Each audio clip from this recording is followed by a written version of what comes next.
চাচা এখন আমি গোস্ত দিতে পারবো না, এখন হবে না। কেন বেচবে না কেন? আমি কি মাগনা নিতে আইছি? 2 কেজি গোস্ত পাবো? চাচা আমার কাছ থেকে যদি গোস্ত নিতে হয় তাহলে আপনাকে একটু অপেক্ষা করতে হবে।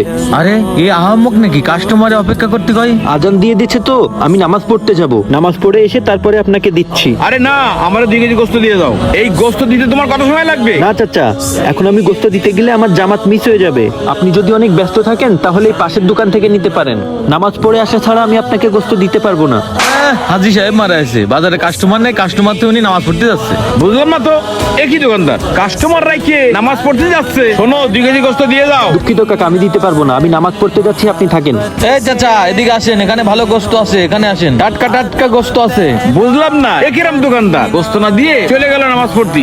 আরে চাচা অনেকই করতে গেছেন, ওর মাংস বেশি একটা ভালো না, এই জন্যই কাস্টমার থুয়ে চলে যাচ্ছে। আপনার কয় কেজি মাংস লাগবে বলেন? ভালো দেখে 2 কেজি মাংস দাও, তাড়াতাড়ি করো। আচ্ছা চাচা ঠিক আছে, আপনাকে একবারে টাটকাটা দিচ্ছি, ঠিক আছে? হ্যাঁ, টাটকা মাংস দাও। এই নেন চাচা, গোশত লাগলে আবার আসবেন, ঠিক আছে? আমার কাছে ভালো গোশত আছে, আপনি আমার কাছে চলে আসবেন যখন লাগে। আচ্ছা, এই নাও।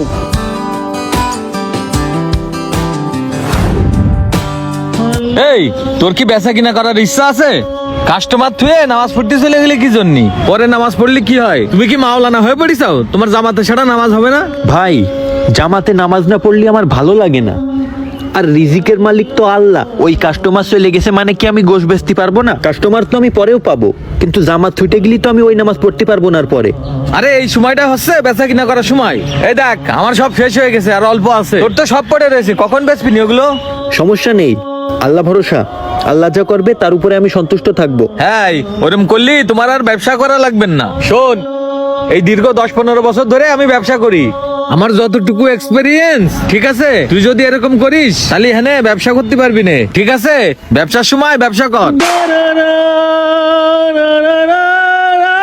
বাবা আমার ছেলেটা খুব অসুস্থ, কাঁদে টাকা দিবা চিকিৎসার জন্য? আপনার ছেলে অসুস্থ চাচি? হ্যাঁ বাবা, আমার ছেলেটা খুব অসুস্থ। এটা রাখেন চাচি। আলহামদুলিল্লাহ, আল্লাহ তোমার ভালো করুক। ঠিক আছে চাচি, যান তাহলে।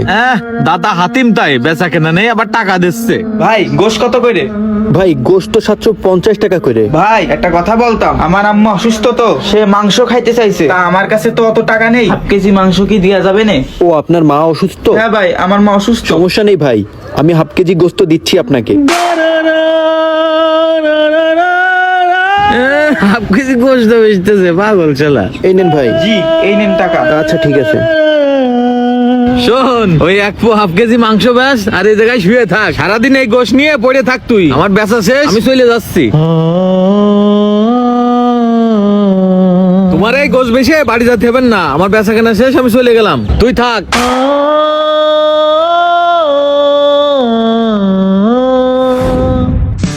এই ভালো মাংস আছে?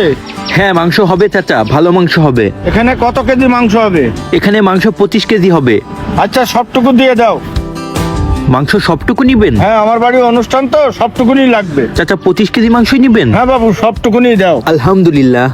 যাক চাচা, তাহলে আমি গোশতগুলো কেটে রেডি করতেছি, আপনি একটু পরেই আসেন। আচ্ছা ঠিক আছে, তাহলে তুমি রেডি করো, আমি কাজ সেরে আসি, বাজারে আমার একটু কাজ আছে। আচ্ছা ঠিক আছে। আলহামদুলিল্লাহ। এই উসমান দাঁড়া। হ্যাঁ বাবু ভাই বলেন। কোন যাচ্ছিস?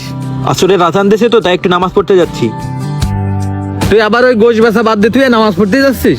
শোন, তোর এই ব্যবসা ট্যাবসা আর করা লাগবে না, ঠিক আছে? তুই এই ব্যবসা বাদ দে, তুই কোনো মসজিদে যায় মুয়াজ্জিমের চাকরি নে, আজান দিবি আর নামাজ পড়বি, ঠিক আছে? যা। কেন বাবু ভাই, আপনি এই কথা বলতেছেন কেন? শোন উসমান, তুই এই গোশ বেচা বাদ দে, তুই আবার তুই নামাজ পড়তে যাচ্ছিস, তোর ওই গোশ কি থাকবে? সব পয়সা যাবে না? বাবু ভাই, গোশত সব বেচা হয়ে গেছে, আর আজকে গোশ বেচে আমার ভালো লাভও হয়েছে।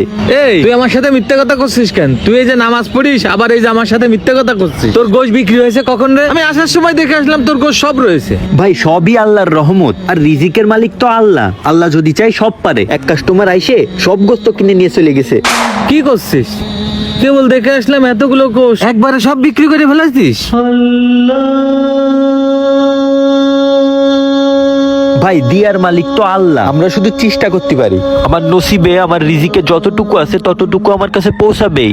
এজন্য আমি আল্লাহর ইবাদতকেই সব থেকে বেশি প্রাধান্য দিই। বেচা কিনা তো পরেও করা যাবে, কিন্তু এক ওয়াক্ত নামাজ ছুটে গেলি সেটা তো আমি আর পরে পাবো না।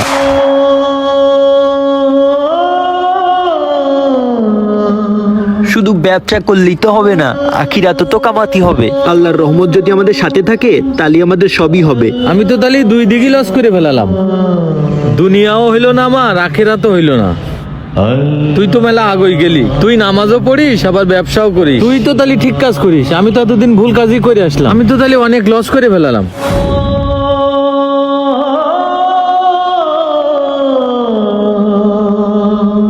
না ভাই, এখনো লস করেননি, এখনো সময় আছে। ওই যে মসজিদে আসরের আজান দেশে, চলেন নামাজ পড়ে আসি। হ্যাঁ চল। রিজিকের মালিক আল্লাহ তাআলা, তাই সব কাজ কাম বাদ দিয়ে আগে আমাদেরকে আল্লাহ তাআলার ইবাদত করতে হবে। মনে রাখতে হবে আল্লাহ তাআলা আর রাজ্জাক, আর তিনি আমাদের রিজিকে যেটা লিখে রেখেছেন সেইটা আমাদের কাছে পৌঁছাবে। শুধুমাত্র ধৈর্য ধরে আল্লাহ তাআলার উপর ভরসা রাখতে হবে। তাই নামাজকে বলো না কাজ আছে, কাজকে বলো আমার নামাজ আছে। নামাজকে বলো না কাজ আছে, কাজকে বলো আমার নামাজ আছে। নামাজকে বলো না কাজ আছে, কাজকে বলো আমার নামাজ আছে।